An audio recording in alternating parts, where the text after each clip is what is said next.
എല്ലാവരും ഒന്ന് ട്രൈ ചെയ്ത് നോക്കണം. എന്തൊരു ടേസ്റ്റാണെന്നറിയാം ഈ പായസത്തിന്. ഇതുവരെ ഹായ് ഫ്രണ്ട്സ്, അപ്പം നമ്മൾ ചേന കൊണ്ട് ഇന്ന് അടിപൊളി ഒരു വിഭവം ഉണ്ടാക്കാൻ പോവാണ്. അപ്പം ഞാൻ കുറച്ച് ചേന കട്ട് ചെയ്ത് കഴുകി വെള്ളത്തിലിട്ട് കൊണ്ടുവന്നിരിക്കുകയാണ്. ഇത് ബോയിൽ ചെയ്യാനായിട്ടാണ് വെള്ളം അങ്ങ് ഒഴിച്ചത്. കാര്യം നികക്കെയാണ് വെള്ളം ഒഴിച്ച് വെച്ചിരിക്കുന്നത്. പെട്ടെന്ന് അങ്ങ് വെള്ളം ഒഴിച്ച് ബോയിൽ ചെയ്യാനായിട്ട് തുടങ്ങുമായിരുന്നു. കാരണം ഇതെടുത്തപ്പോൾ തന്നെ കൈ ചൊറിയാൻ തുടങ്ങി. എൻ്റെ സ്കിന്ന് ചെത്തിയപ്പം തന്നെ കൈ നന്നായിട്ട് ചൊറിയാൻ തുടങ്ങി. അതുകൊണ്ട് അത് പെട്ടെന്ന് കഴുകി അങ്ങ് റെഡിയാക്കി എടുത്തു. അതുകൊണ്ടാണ് വെള്ളവും കൂടെ ഒഴിച്ചുകൊണ്ട് ഞാനിങ്ങനെ വന്നത്. ഇത് നന്നായിട്ട് വേവുന്ന ചേനയാണ് എടുത്തിരിക്കുന്നത്. ചേന നന്നായിട്ട് നമ്മൾ വേവിച്ചെടുത്തിരുന്ന നല്ല പൂ പോലെ വെന്തുടയുന്ന ചേനയായിരുന്നു. ഇനി ഇതെല്ലാം നന്നായിട്ട് നമുക്കൊന്ന് കുത്തിയുടച്ച് നല്ല പേസ്റ്റ് പരുവത്തിലാക്കി എടുക്കാം. അതിന് ശേഷം വേണം നമുക്കിത് പായസം ആക്കാനായിട്ട്. അപ്പം ഞാനിതെല്ലാം വൃത്തിയായിട്ട് ഉടച്ച് പേസ്റ്റ് പരുവത്തിലെടുക്കട്ടെ.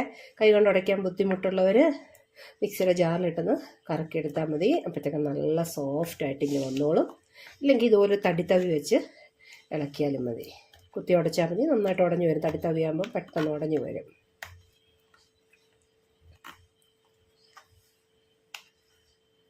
പായസം വെക്കുന്നതിന് ഞാൻ നോൺ സ്റ്റിക്കിൻ്റെ കടായിയാണ് അപ്പോഴത്തേക്ക് വെച്ചിരിക്കുന്നത്. ഒട്ടുപാത്രമുള്ളവർക്ക് അതിനകത്ത് വയ്ക്കാം. ഞാൻ ഇതിനകത്തേക്ക് ഒരു 2 സ്പൂണ് നെയ്യ് ഒഴിച്ചു കൊടുക്കുകയാണ്. 2 സ്പൂണ് നെയ്യ് ഒഴിച്ചു കൊടുത്തിട്ടുണ്ട്. എന്നിട്ടൊക്കെ നേരത്തെ വറുത്ത് കോരി എടുത്ത് വെച്ചു. ഇനി ഈ നെയ്ക്കകത്തേക്ക് നമ്മൾ ഉടച്ച് വെച്ചിരിക്കുന്ന ചേന ഇട്ട് കൊടുക്കാം. ഇതാ നന്നായിട്ട് ഉടച്ചെടുത്ത ചേനയാണിത്. ഇതൊരു 300 ഗ്രാം ഉണ്ട്. ഇതിനി ഇതിനകത്തേക്ക് ഇട്ട് കൊടുക്കാനായിട്ട് പോവുകയാണ്.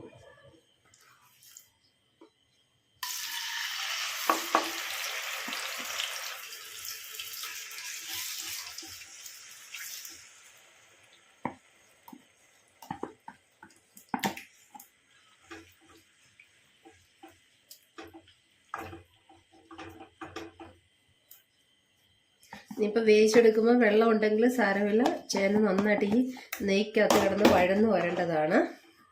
അപ്പോഴേ ആ വെള്ളമൊക്കെ അങ്ങ് വറ്റിക്കൊള്ളും. ഇതിപ്പോൾ ഞാൻ ഒട്ടും വെള്ളമില്ലാണ്ടാണ് എടുത്തിരിക്കുന്നത്. കുറച്ചേറെ ചേന വാങ്ങിച്ച് ഇത് ബോയിൽ ചെയ്തിട്ട് പകുതി ഞാൻ കറിയാക്കിയിരുന്നു. അപ്പോൾ ആ വെള്ളം എല്ലാം ഊറ്റി ഞാൻ കറിക്ക് എടുത്തു. അപ്പം പായസം വെക്കുന്നതിനായിട്ട് ഒട്ടും തന്നെ വെള്ളം ഉണ്ടാവില്ലല്ലോ. അങ്ങനെ ചെയ്താലും മതി. ഇല്ലെങ്കിൽ ആ വെള്ളം കൂടി ഒഴിച്ച് ഇതിനകത്തേക്ക് ഒഴിച്ചങ്ങ് കുറുക്കി വറ്റിച്ചെടുത്താൽ ചേന നന്നായിട്ട് വിളഞ്ഞു വരും. വിളയിച്ചെടുക്കുക എന്ന് നമ്മൾ പറയത്തില്ലേ, അങ്ങനെ ആവും. നെയ്ക്കകത്ത് കിടന്ന് നന്നായിട്ട് ഇതൊന്ന് വഴന്ന് വന്നിട്ടുണ്ട്. ഞാൻ ഇതിനകത്തേക്ക് ശർക്കര ചേർത്ത് കൊടുക്കാനായിട്ട് പോവുകയാണ്. ശർക്കര എന്ന് പറയുന്നത് ഞാൻ പൗഡറാണ് എടുത്തിരിക്കുന്നത്. ജാഗരി പൗഡറാണ്. കല്ലോ കട്ടി അഴുക്കൊന്നുമില്ല. നിങ്ങൾ കാണുമ്പോൾ തന്നെ അറിയാം, നല്ല ഗോൾഡൻ കളർ തന്നെയാണ് ഈ ശർക്കരയ്ക്ക്. ഇതിനൊരു 1/4 കപ്പ് വെള്ളം ഒഴിച്ചതൊന്ന് ലൂസാക്കിയിട്ടാണ് ഈ ഇതിനകത്തേക്ക് ചേർത്ത് കൊടുക്കുക. ഈ ചേന വഴറ്റിനകത്തേക്ക് ചേർത്ത് കൊടുക്കാനായിട്ട് പോകുന്നത്.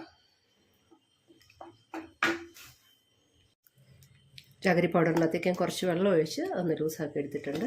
അത് ഇതിനകത്തേക്ക് ചേർത്ത് കൊടുക്കുകയാണ്. 300 ഗ്രാം ജാഗരി പൗഡറാണ് എടുത്തിരിക്കുന്നത്. 300 ഗ്രാം ചേനയ്ക്ക് 300 ഗ്രാം ജാഗരി പൗഡർ തന്നെയാണ് എടുത്തിരിക്കുന്നത്. ലാസ്റ്റ് ടൈം ഞാൻ ഉണ്ടാക്കിയപ്പം ഞാനൊരു 350 ഗ്രാം എടുത്തിരുന്നു. കുട്ടികൾ പറഞ്ഞ് ഭയങ്കര മധുരമായി പോയെന്ന്. അവർക്ക് അത്രയും മധുരം ഇഷ്ടമല്ല. അവർക്ക് എപ്പോഴും ബാലൻസ് ചെയ്ത് നിൽക്കുന്നതാണ് ഇഷ്ടം. അതുകൊണ്ട് ഞാൻ കറക്റ്റ് മധുരം എടുത്തിട്ടുള്ളൂ.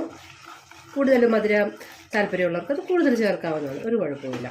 ഇനി ഈ ശർക്കര വെള്ളം മുഴുവൻ വറ്റി വരണം. നമ്മൾ പറയത്തില്ലേ, വിളയിച്ചെടുക്കുക, അതുപോലെ ആയി വരണം. ചേന വിളയിച്ചെടുക്കുന്ന പോലെ ആയി വരണം. ഈ നെയ്ക്കകത്തും ഈ ശർക്കര പാനിക്കകത്തും കിടന്ന് നന്നായിട്ട് വറ്റി വരേണ്ടി വരണം. അതിന് ശേഷം മാത്രമേ നമുക്ക് ബാക്കി ചേരുവകൾ ചേർത്ത് കൊടുക്കാനായിട്ട് പറ്റുകയുള്ളൂ.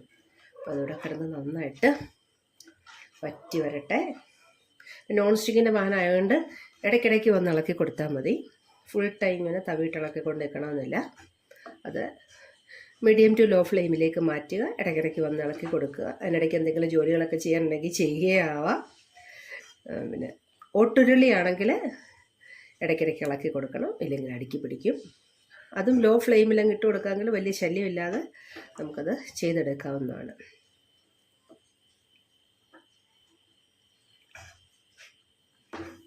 ഇവിടെ കിടന്ന് തിളച്ച് കുറുകി വരട്ടെ. ശർക്കരയ്ക്കകത്ത് കിടന്ന് ചേന നന്നായിട്ട് വന്നിട്ടുണ്ട്. നല്ല ചേന എങ്ങനെ വിളയിച്ചെടുക്കുന്നു എന്ന് പറഞ്ഞ പോലെ തന്നെ ആയിട്ടുണ്ട്. നന്നായിട്ട് കുറുകി ഇപ്പം ചേന ആന്ന് പറയുകയില്ല, ആ അവസ്ഥയിലെത്തിയിട്ടുണ്ട്. അതേപോലെ നല്ല ടേസ്റ്റുണ്ട്. ഞാൻ ജസ്റ്റ് ഒന്ന് ടേസ്റ്റ് ചെയ്ത് നോക്കി പാലൊഴിക്കുന്നതിന് മുമ്പ്. നല്ല ടേസ്റ്റ് ഉണ്ട്. കുറച്ചുകൂടി ഒന്ന് വറ്റട്ടെ, അതിന് ശേഷം നമുക്ക് പാലൊഴിക്കാം. നന്നായിട്ടൊന്ന് കുറുകിക്കോട്ടെ.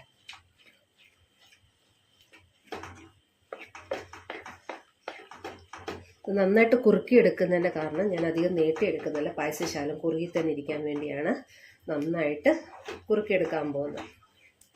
നല്ല ഹലുവ മാതിരി ആക്കിയിട്ട് നമുക്ക് അതിനകത്തേക്ക് പാലൊഴിക്കാം. അപ്പോൾ അത് ശരിയായി വരും.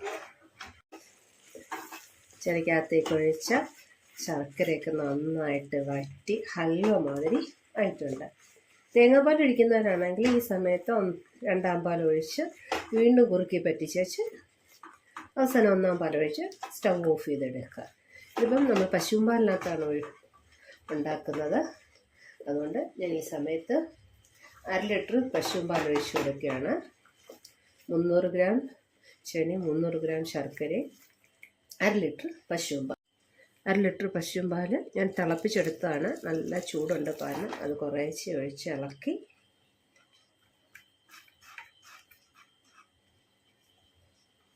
കുറേശ്ശെ ഒഴിച്ച് ഇളക്കിയെടുക്കുക.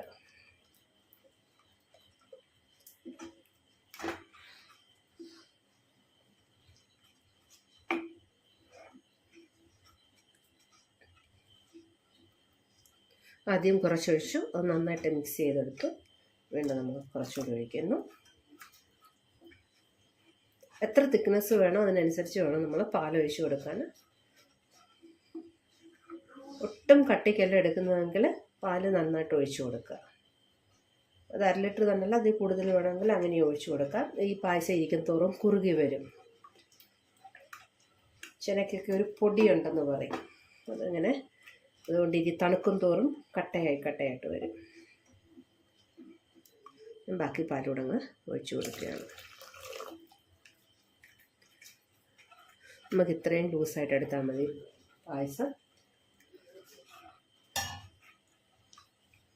അതിനുശേഷം നന്നായിട്ടൊന്ന് ഇളക്കി കൊടുക്കുക. നന്നായിട്ട് ആവി വന്നു കഴിയുമ്പോൾ സ്റ്റൗ നമുക്ക് ഓഫ് ചെയ്യാം.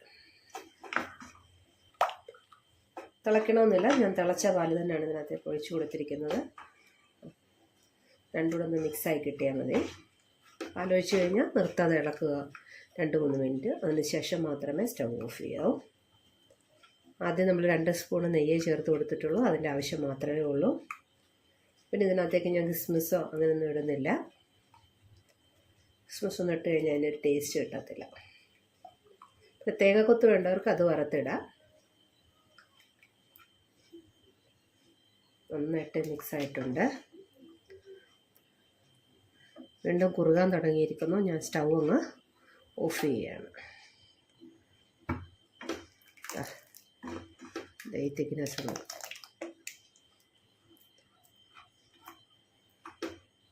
ഇതിപ്പോൾ ഓരോ കപ്പ് വെച്ചിട്ടാണ് 10 ആൾക്ക് കുടിക്കാനുള്ള പായസമുണ്ട്. ഓരോ ചെറിയ ഗ്ലാസ്സിനകത്താണെങ്കിൽ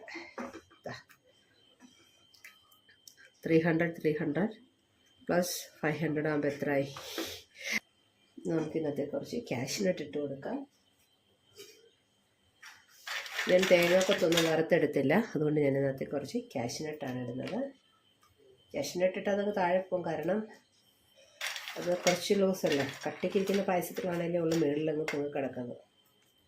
അപ്പോൾ എല്ലാവരും ഇതുള്ളൊന്ന് ട്രൈ ചെയ്ത് നോക്കുക. ഇഷ്ടപ്പെട്ടാലൊന്ന് ലൈക്ക് ചെയ്യുക, ഷെയർ ചെയ്യുക.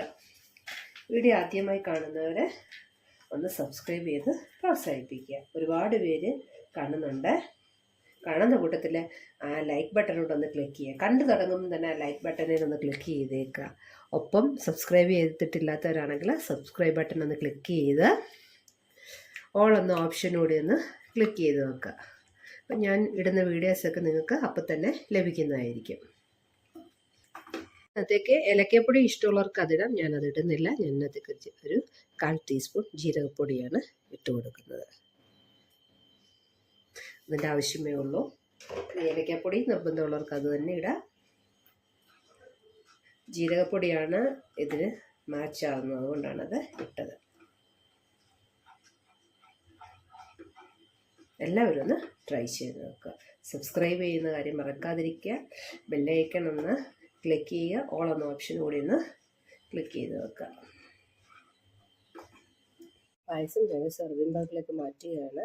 എല്ലാവരും ഒന്ന് ട്രൈ ചെയ്ത് നോക്കുക. നല്ല ടേസ്റ്റാണ് കഴിക്കാനായിട്ട്, നല്ല രുചിയുണ്ട്. ഒരിക്കലും ഇത് ചേനയാണെന്ന് പറയത്തില്ല, അത്രയ്ക്ക് ടേസ്റ്റാണ് ഇതിന്.